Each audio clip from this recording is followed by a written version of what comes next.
سێهەمین ڤیستیڤاڵی هەنجیر لە تەختەق بەڕێوە دەچێت. شارۆچکەکە لە پێشەوەی ناوچەکانی هەرێمی کوردستانە بۆ بەرهەمهێنانی هەنجیر و زۆربەی بەرهەمەکەی بۆ ناوەڕاست و خواروی عێراق دەڕوات.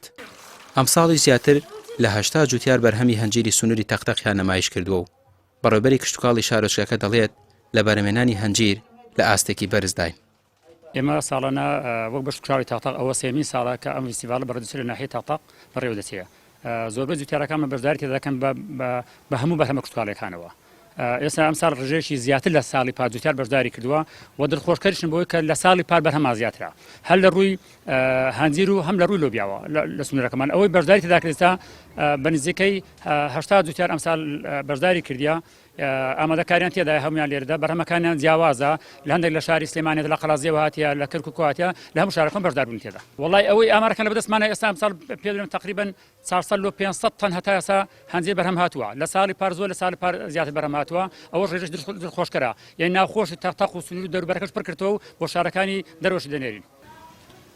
جوتیاران دەڵێن سەرڕای ئەوەی خاوەنی بەرهەمێکی زۆری کشتتوکاڵین، بەڵام سنوورەکەیان فرامۆش کراوە، بەتایبەت لەلایەن وەزارەتی کشتتوکاڵەوە. ئێمە وەک فەلا پێویستمان بە بەڕات هەیە، بەڵام تا ئێستا وەزارەتی کشتتوکاڵ هیچ نهاتووەتە سەرخەر. تەنانەت بگرێەوە 4 ساڵە 5 ساڵە وەزیری کشتتوکاڵ هەیە بەس بەناو هەیە. تا ئێستا من وەزیری کشتتوکاڵم نەبینەوە لە تەختەق بێ سەردانیش تەختەق بکە کە تەختەق یەکەمی بەرهەمهێنانی کشتتوکاڵی لەسەر هەرێمی کوردستان بڵێن. ئێستا ڕۆژانە 225 تەن لۆبیا بەرهەم دەهات لە مانگی 5-6 لە مانگی 6 ڕۆژانە هەتا 250 تەن بەس لۆبیا بەرهەمدات. بەڵام تا ئێستا وەزیر هیچ شتێکی نەکردو بۆ تەختەق و یعنی ئێستا ئێمە لەم فەسڵای پێویستمان بە بەڕادا. ڕۆژە هەیە ئەو هەنجیرە ساغ ناکرێتەوە، یعنی بمێنێتە خۆراگر بێ بۆ ڕۆژێکی کە بفرۆشتێ، بەڵام هیچ وەزیر نهاتووەتە سەرخە. داواکاری لە حکوومەت هەر بۆ جارێکش ئاورە لە سنوورە بداتەوە. بەڕێبەری گەشتوگوزاری کۆیە دەڵێت پێشبینی دەکەن 20,000 گەشتیار سەردانی تەختەق و بەشداری فیستیڤاڵەکە بکەن. هەروەها ڕێوشوێنی ئەمنی بۆ چالاکیەکە گیراوەتە بەر. دیارە ئەم ساڵ بۆ ساڵی سێمە ئێمە و فیستیڤاڵی سێمی هەنجیر و بەروبوومە کشتتوکاڵیەکان لە تەختەق ئەنجام دەدەین. ئامانجمان لەو فیستیڤاڵە هەم ناساندنی تەختەقە وەک شارێکی گەشتیاری بۆ گەشتیاران، هەم بە بازارکردنێکیشە بۆ خاوەن بەروبوومە کشتتوکاڵەکان و هەنجیر و بەروبوومەکانی تر.